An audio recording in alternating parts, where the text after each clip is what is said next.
All right, yeah, this is the CEO, G Fusion, do you know what I mean? Gateway Podcast. We're locked in, you know what I'm saying, with another, guest that come on the show. Go by the name Scoop, you know what I'm saying?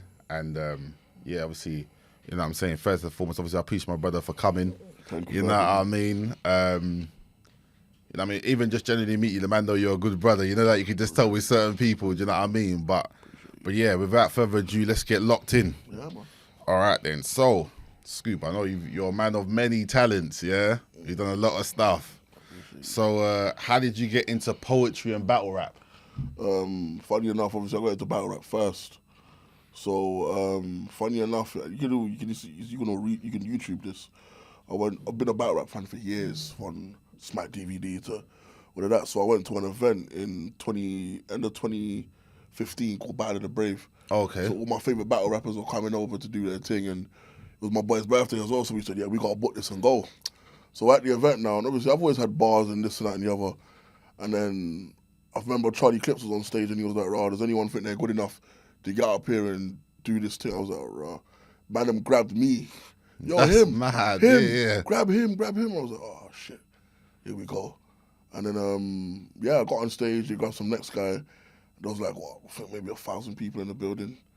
Yeah, I was just like smoked his boots, bro. Like, And this is your first ever battle, yeah. No, but in front of 1,000 people. Yeah. So you've never even done like Nah, warm up or nothing like that, or nah. what about like Maybe in like, school days when we did clashes and yeah, that, but what about like, oh yeah, that's just like jokes between the men them, do you know what I mean? Sort of, but nothing like serious, like, and then, but you stepped up and did my thing, yeah, man. It went well. I give thanks. It went well, man, yeah. and then what happened after that? Like straight after, off the back of that, like, It was funny, innit? Because them days, I remember Doneo was there and he was standing right behind me. He's like, "What's your Twitter?" I was like, "What's Twitter?" I didn't know what. oh yeah, Any of that meant, back, but yeah. I don't know what any of that meant, innit? And then it was, I chilled out for maybe a month. Obviously, the battle then dropped, and everybody like was in the comments saying, "Raw, who's my man? You should get him to battle rap." And then I went on a league called Gift to the Gab. Okay. Shout out Snoop. And I did a few battles over there. And then, I built my name up over there. And then I think the big moment for me was when I went, a few battles after that, I went a league called Don't Flop. UK League, everyone knows about Don't Flop. And I had that viral moment where, I said the Charger line, innit? Yeah, I know about that. I'm gonna get to that. No, I'm gonna get to that. Yeah. That was a mad thing still. Yeah, and then I think on that one, you got bare cosigns and a from lot that of went viral. Well, I know we'll speak about that in a bit anyway. yeah, but that's yeah, one. Yeah, that was it. Then battle rap. Oh, but with regards to the poetry side though. Oh, so basically I stopped battling for maybe 6 months. I was just like, you know what? Because I'd always written poetry anyway. Yeah. I was always written stuff. And then a friend of mine said, "Yo, you should come out to an event. Just see what it's like." So I went to an event called Flow Vortex, hosted by a lady called Natalie Flo Stewart. She's part of Flowetry. Oh, okay. So I went to the event there, and I sat there and like I was watching people perform, and I said, I've got a competitive spirit because of battle rap. Oh, okay. And a part of me was like, bro, I could do better than all these men. Part of me was like, I'll smoke all of these dons off stage. So then I said to her, look, I'm gonna come back next week or something. And then I went back the next week, shut it down, and that was it. Yeah. You know what? Just on that battle rap though, I'm gonna touch on something. Yeah. Mm-hmm. How do you? Like, what I'm saying is, I've seen battle rap in it. A lot of it is ruthless. I'm not gonna lie. Yeah. Like from new days to old school, whatever you want to call it, it's just straight up in your face talking that ish. Do you know what I mean? Mm-hmm. Is there any like you say? You won't go with your bars in the battle rap. Do you know what I mean? Like, is there certain levels where you're like, you know what, I'm not even going to cross that? Yeah, there's certain lines I don't cross. You'll never hear me talk about people's children. Oh, that's cool. Oh, yeah, that's respectable, That's some joke thing. I don't talk about people's kids. And not about kids in general. Kids are innocent parties. I don't talk about man's youths, and that's just weird. And I won't be talking about deceased people. Oh, I hear that. Like yeah, people that's in the ground. Yeah, that's a bit too... Yeah, okay. Because a lot of stuff I see now recently from places, they'll talk about, guys, mumsies, anything they can, anything that, they're giving ammunition. So yeah, most things are fair ground, innit?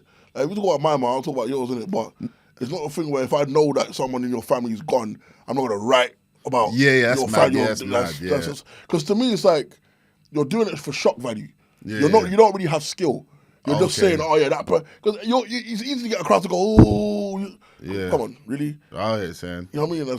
It's not my thing. Nah. No, I hear that. I hear that, bro. Much respect to what you're saying, though, for I real. appreciate you, man. So yeah, can you talk about maybe a bit about your life growing up? If you had any early influences in either say poetry or battle rap, as you say. So growing up, obviously, I grew up in predominantly in South Norwood, area called South Norwood. This is 25, not far from Croydon, and I went to a school called Sellers Boys. Shout out to everyone who knows about Sellers Boys. Our school closed down now, innit? And obviously, we grew up in the grime era. The grime era was really our thing. You know, we had rap before that, but we mainly grew up in the grime era. So my early influences were like, you had Kano. A lot of our influences were from the East. Okay. So we had like Kano, Dizzy Rascal, Crazy Titch. Me as a South man, obviously we like roadside G's. Like, Yeah, I remember roadside G's. Yeah. I grew up on roadside G's, RA, and then man, those were our Southern influences in it. But yeah, man, for me, it was early grime days, man. It was early grime days that made me realize I like this stuff. You know, I like writing bars. And then yeah. But did you do grime a bit I or? did grime a bit, yeah. Okay. Grime a bit, yeah, man. I did grime for quite a bit, man, for a few years at school, man. Okay. Even throughout the college, yeah. Even throughout the college, man, for a bit. And it stopped, yeah. And then that transitioned to rap and then battle rap, or how was your like musical Basically, journey I like, stopped. from that? I literally stopped and I was working. So I was doing like security and then all that kind of stuff before I got into my proper full-time job. And I hadn't done any rap until that battle rap moment. Okay. To that event. Okay. That was the moment I said, all right, cool, we're going back into this now. Okay, right. Yeah. All right then. So how did battle rap shape you, should you say? Do you know what I mean? Battle rap shaped a lot of it, nearly everything I'm doing right now. So it's basically giving me the foundation of everything I'm doing right now. So obviously a lot of people, for example, they see me now, they didn't even know I battle rapped. Oh, yeah. So start going back through the archives and they'll be like, "Raw, I didn't know you did all that." I don't really speak on it. Oh yeah, like as much as it's almost like if you know, you know. Oh, I know what you're saying. You know what I mean? But I've had a lot of moments, a lot of viral moments from it, and it's like, yeah, it shaped me heavily, bro. Like because it made me, I would maybe like come out my shell. Oh, okay. You know, battle's the kind of environment where if you're shy, it's yeah, it's a rap. Yeah. It's a rap for you. Yeah, if you slip up, you're done. If you choke, you're done. Oh, I hear that. But when you have your moments, you have your moments, innit? And you build up a brand, and obviously with the American platforms and the Canadian platforms, we all know each other. Okay. So I've had times I'm online arguing with Canadians at 3 o'clock in the morning, telling them that they're washed. Oh, I hear that. Yeah, so. Yeah, but it shaped me, man. And what are them Canadians like? They're funny, bro. They're like contact. Yeah, they're funny, bro. They don't care. They'll tell you straight, yeah, you suck, bro. What are you talking about? Yeah, the Americans are even worse. Yeah, they're in your face with it. They don't care, bro. They're the worst, Less bro. filter, it's just straight out. Yeah, they'll tell you straight, bro. Yeah, it's funny. Them men are funny. Them men are funny. When did poetry become a tool for change? I like that question. Poetry became a tool for change when I realized who I was affecting by doing it. Oh shit! So deep, isn't it? Yeah. So obviously, I write about a lot of real life stuff in it that a lot of people relate to, and I can remember 2 instances. I remember I did a show, and I did a poem around called Change. Yeah, and it's talking about people, the system turning people in and out, and how we've just become parts of the system, and just trying to do better. Yeah. And when Don come to me at the end of the show, and I was like, he said, "Brother, I just got out of jail like 2 weeks ago." So for real, he said, "Yeah, man, I did like 15 behind the door, this and that." And he's like, he was almost in tears. He was like, "Yo, thanks for writing that." Oh, okay. I feel like a lot of the stuff people go through was unheard in it. So yeah, for real. He was like, "Yo, appreciate you for writing that. That was real stuff." And I didn't even realize he was just standing there, innit? Oh, I heard that. Yeah, and then another poem I did on mental health. Some lady, she lost her son. And I was just talking about like the mental health aspect and how a lot of times we don't talk as men. Yeah. And then it kind of like, we bottle it up. And then she basically came to me crying in the front row. Because I was standing there and she was crying in the front row and I started to perform. I could see at the side of my eye that this lady was sobbing. And I finished the poem and then she came and she hugged me and she like, yeah, she lost her son because obviously he took his own life. Because, he was things just got on top for him. So I was like, yeah, that's when I realized that poetry for me became a tool for change. It became more than just the punchlines and metaphors. I hear that. Because I couldn't do that anyway. But it was more like, you know what? you don't know who you're talking to. That's true. And you don't know who might need to hear whatever you've got to or say. where they come, or whatever their story is, or whatever they're going through in life. You know what I mean? So, of course, yeah. no, I hear that. But that was up to the lead up to the next thing, which says when did it start feeling real for you then, poetry? But obviously, would you say that's based on what you're saying, like when you saw people's reactions to it or how they felt? And also based on the opportunities I started getting because of it as well. Because obviously I went on Sky and all that other stuff. We'll probably go into that later. No, I'm gonna get I'm gonna get to all that. So yeah, I started getting a lot of opportunities because of it. But obviously it definitely became real when you saw who was affected, especially kids. When little kids come to you when they respect you. And I've done workshops in schools, do you know what I mean? Yeah. And little kids come to you when they're like, yo, I really like what you said, you know? It means a lot. No worries. Yeah, now I was gonna say something about is that your idea, like giving back? But that's another thing I'm gonna get to later as well. But yeah, just to what you said, obviously you've been on different, say channels. Would you say? Yeah, different platforms. Different platforms. So you should say Sky Arts. Is that one of them? Sky Arts, yeah. BT Sport. Yeah. And obviously, so you could speak about how you got on them platforms, or share any enlightenment of how the link up happened on them platforms, and explain obviously for the view. I know, but what you was actually doing on their platforms, etc. The madness was I was in my house. It was a time when I was just doing the circuit, as they call it. So I would finish work, I would find out who was doing what show, and I would just go perform. And then I had times when I was getting loads of headline shows. Then I got a message from someone over at Sky Arts. I thought they were pranking me because I was told the email. I was like, Sky emailing me for.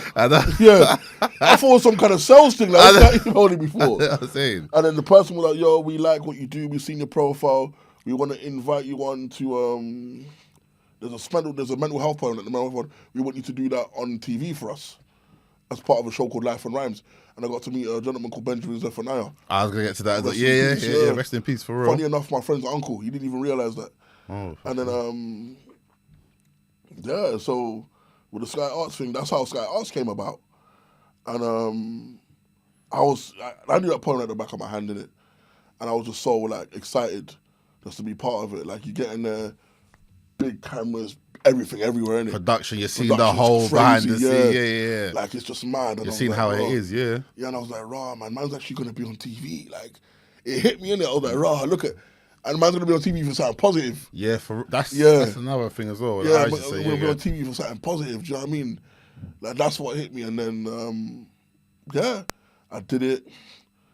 It went down well, man. People loved it, man. No, that's good. People loved it. Yeah. That's good. What about BT Sport then? Was that the same, similar? So BT Sport, there was a few of the producers from Sky worked on this project as well. And basically what the BT Sport one was for Black History Month, right? They wanted to immortalize certain black sports people. Mm-hmm. I got given the job to immortalize a gentleman called Jack Leslie. Now, a lot of people don't know who Jack Leslie is. Jack Leslie played football in the 1920s. He would have been England's first black professional football player to play for England, but he was denied because of racial reasons. Yeah, but he was the only black professional player of his time. And he grew up in West Ham, and then he moved to a place called Plymouth, played professionally there. And basically, I did my research on him, and I said, yeah, I can turn his life into poetry, no problem. And I did it in the BT studios, in front of his family, in front of his grandchildren, everybody. Do you know what I mean? In front of all of his grandchildren, they were there. They loved it, like they proper loved it. And they asked, I kind of put it forward and I said, look, he's got a statue unveiling coming up. Can I come and perform at the statue unveiling? I put myself forward and I said, yeah, please, we would love that. So, all the cameras, the BT, LBCs, all that, they came out. And I performed at the statue unveiling as well, so... The family must have been happy touched as well. Like he did the granddaughter, but justice, sort Definitely, of thing. Man. Yeah. His granddaughter, she hugged me. She said, "I love that poem. I love the poem." I think they even put it in his book. So, yeah, the line you never wrote. But yeah, man, definitely, I enjoyed that. No, definitely. So you said about touching on working with obviously Benjamin Zephaniah. Mm-hmm. How did that sort of come about? So what was funny, right? I got my friend Callum, shout out Callum, yeah? Before I ever did poetry, he was like, my uncle's one of the biggest poets of all time. So he was like, Benjamin's Zephaniah. I said, Benjamin's not your uncle. He goes, brother, he said, my mum and him are twins. That's my uncle. So I'll never forget when I was on the set and I video called Callum. And I said, Mr. Zephaniah, and he put the phone to him. He goes, oh, Callum, He said. So you took a man to call you for you to call me. Yeah, it was all cussing it down the phone, didn't it? All cussing it down the phone. Yeah, man walked off of my phone, all cussing him down the phone, bro. I was like, oh, it was amazing, bro. So getting to work with him and some of the wise words he gave me. Yeah, for real. And then he said to me that I'm one of his favorites, like literally, that I'm one of his favorites. And I was like, that meant a lot to me because that man there, if you talk about pioneer and someone that really stood for the struggle of plights and what we went through as people, that man's a legend, bro. Yeah, for real. Definitely. That man stood on his loyalties and he stood his ground, bro. Like, Principles on everything, innit? Yeah. Man turned down his MBE and all those things, bro, because he didn't think that it was right for him. So, yeah, I definitely got to respect him. Definitely. Back to the rap battle moment, the viral moment, where you said that bar, a goat to a god. It's a sacrifice. Yeah, bro. I don't know. Where was that? Did you write that before? Was that just off the dome when you was there? Was you just that was all part of the bars, isn't it? So nah. So, yeah, but the lead up to them bars was even mad. Yeah, do you know what I mean? That was the first round, innit? And I was like, all right, cool. And the guy that was battling there, people have been asking us to battle for years, like 5-6 years. People like, yo, you. So we both of us were like, yo, we gotta go ham in this, innit? So I was writing that, and I was like, if I go to, I said, yo, that's a bar. And I showed my brethren, and he said, that's gonna go viral, innit? I said, what do you mean? He said, brother, if you say that correctly, you're gone. Like, you're absolutely gone. I said it, blew the room up. Cool. Didn't think nothing of it. The battle comes out now. I clip it. I put it on my Instagram. Bro, I literally, I was like 7 in the evening. I clipped it, and I fell asleep. My phone, I swear I woke up to like 24 missed calls. I said to him, brother, unless someone best be dying, bro, because yeah, you're thinking like, yeah. Yeah, he goes, fam, yo, Mike Tyson's reposted it. Yo, Usain Bolt's reposted it. Yo, Jada Kiss reposted it. Telling me, I'm on my phone now, notifications have gone through the roof. I think it was like, at that time, it was like 20,000 likes. I was like, rotted, this is mad. Like, this has gone everywhere. Like, this has actually gone everywhere. Like, I think off that one bar, bro, I got maybe 10,000 new followers. The Cat Williams repost. Cat Williams followed me. Quite a few big people that they bigged up, man. Yeah, I see it. Like I see it went nuts, didn't it? That's what I mean. Mad, it went bad. It went mad. I couldn't believe it, bro. Like, people were just saying it everywhere. People doing reaction videos to it. I was like, right, this is mad. But shout to your guy who told you this is the one. Yeah, he told me straight, bro. Because some people know that, innit? Like, no, you drop this, right? Yeah. Because I was just rehearsing the rounds, innit? And he was like, all right, ooh. But you know what it is? Yeah. I'm not going to lie. When you were spitting it, it sounded like it was off the, like, the way it was introduced, like the way he said his bit, that you come with your, it was like almost that part there was like, I don't know, I think it was like too in sync in time. It was meant to happen. It was too, like, it was back, do you know what I mean? Yeah. It didn't just seem like you just ripped the bar and you just, do you know what I mean? You just said the it. Charger bar now, I didn't even write that. I just put it in randomly. So I'll be this man, so. Yeah. So the other viral moment was a Charger line. That was random. That whole bar, I told man, who thinks that he's harder? I said, I'm the type of guy that will rob your phone and then follow you home for the charger. And then that went mad. But I didn't intend to put that bar in there. I never intended to put that bar in there, innit? My brother said, hold it and use it just in case you think you need it. I said, Bunny, I'm putting it in there. I put it in there. Yeah, it went mad. All right, you're locked into the Gateway podcast, where we bring you like the realest, rawest, entrepreneurs, musicians, whatever they walk through in life with the culture. So yeah, like and subscribe and show us some support, because we keep it authentic, we keep it real, Being a stable, like, I know you're a humble, guy and all of that, but being, as I see, a stable person, how do you feel about in the London scene? Do you know what I mean? Things you've done, etc. In what sense? What do you mean? Like, what I mean is being somebody, how can I put it? Established, should I say? Do you know what I mean? That's what I know you're humble with it. That's what I mean. Yeah. I appreciate that. I feel like it's even humbling you say that, because I like to feel like I'm a bit established. I always feel like there's always work to do. It's one of those things where I feel like I've put myself in front of a lot of crowds, like doing that the other day. I did the UK Entertainment Awards. I managed to match that up, but it's like it depends on what metric you use to describe as to be established. That's true. Yeah, so it's like some people use numbers, which is cool. They say numbers don't lie. Recognition. I get recognized by a lot of people now. I go out to places and people come to you. Oh, you're that poet. Hey, you're Okay. cold. I like what you do. This and that. And it's always a humbling feeling. But the thing is, you're for different things. You're not just one Yeah. dimensional. Or you back rap or this Yeah, and yeah, that, yeah. that's what I mean. Yeah, I get all of that. It's a nice feeling, bro. Like it's definitely a nice feeling. It's one that makes me want to keep pushing. Definitely one that makes me want to keep pushing, man. So how do you feel, obviously, as in giving back, as I mentioned earlier, like what is it you do to like give back? Is it like you say, the performing of like poetry, like you say to people's... I feel like some of the topics I picked to talk about definitely give back. I've done a lot of workshops in schools. I know, because you're big on giving back, that's why, yeah. Yeah, I've done a lot of workshops in schools. And I'm a very much open person, so I've had a lot of kids hit me up on the gram. A lot of people hit me up, and I never turn no one away. But just on that question, what is it? Like what's your aim of giving back? Like not in that way, but let me put it this way. There might be certain things that are nearest and dearest to you. So like say for example, someone that suffered with I don't know, a stroke or something. You might want to give back or raise something awareness for stroke or something. What's your like?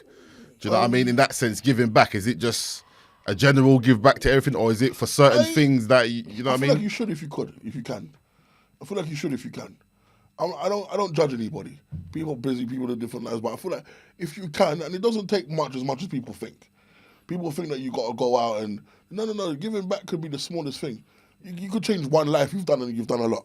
That's true. You know what I'm saying, you might not be able to save everybody, but if you save somebody, you've done your part. So for me, giving back is just like sometimes it's giving someone advice, bro. So much people come to me and they ask me, oh, how would you go about this, or how would you do that, or how would I go about writing about this? And I'll just sit down with them and give them advice. And giving them time of day, that's good though. You know what I mean? Sometimes I feel like, do you know what it is? Some of the things that we can't measure are some of the most beautiful things.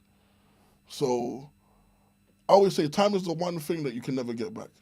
Which is why when you look at a lot of rich people, they prioritize time because they know they can't get that back. They know that, for example, if you have a meet, let's say if you go to the doctor's surgery and you're 5 minutes late, they don't want to see you. For real. Because everything for them is time-based. For real. So, I mean, you got to use your time effectively. So, to me, sometimes one of the most beautiful things you can give someone is time. For real. And I feel like you should always respect someone that gives you their time. For real, a lot of people don't, innit? No. For real. No, so I've got friends who are in high places, and I don't take offense to it. Yeah. They can't talk to you all the time. Yeah, You know what I mean? They're busy. So, it is fair enough. Yeah, it's fair enough. No, for real. So then saying that then, what still drives you and motivates you to keep doing what you're doing? Bro, I wake up every day. I think motivation is a good thing, but also motivation is a fallacy. Because I learned a long time ago that you're not going to wake up motivated every day, but you need to have discipline in order to get to a goal. So if you set yourself, all right, this is my goal, there's going to be days where you feel like it, same days you feel like or don't feel like it. The days you don't feel like it, you need to have discipline. For real. Yeah, you need to do what you love. Like Mike Tyson said, you need to do what you hate like you love it. For real. Yeah. So for me, it's like my motivation is, you see, with all the stuff I've managed to achieve, I've done it in maybe like a 5-year span, and I believe in God, and I'm the kind of person that believes that this wasn't a coincidence. There's a reason why I've managed to do all of this.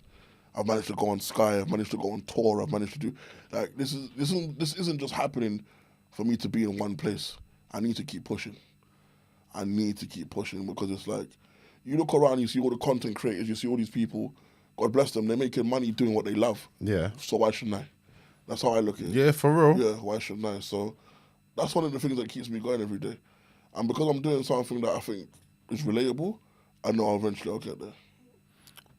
Just on the last thing, how did you get in touch with the group? My mind's gone blank. Britain's Got Talent. Diversity. That's it. Yeah. Sorry, my bad, brother. no My worries, brain man. was, yeah. Yeah, man. Big up. Diversity every time. Yeah, man. big Legends. up, for real. Big up Bash, Jordan, Powell, a lot, bruv. Like, I remember in my notifications one day, Ashley Banjo, like, your post, I was like, rah. man, actually banjo, you know. I said, man. I must have messaged him, and then we started rapping, started talking here and there. And he's always been someone that's given me a lot of advice, you know. I mean, you can look at his career and know he's done well, do you know what I mean?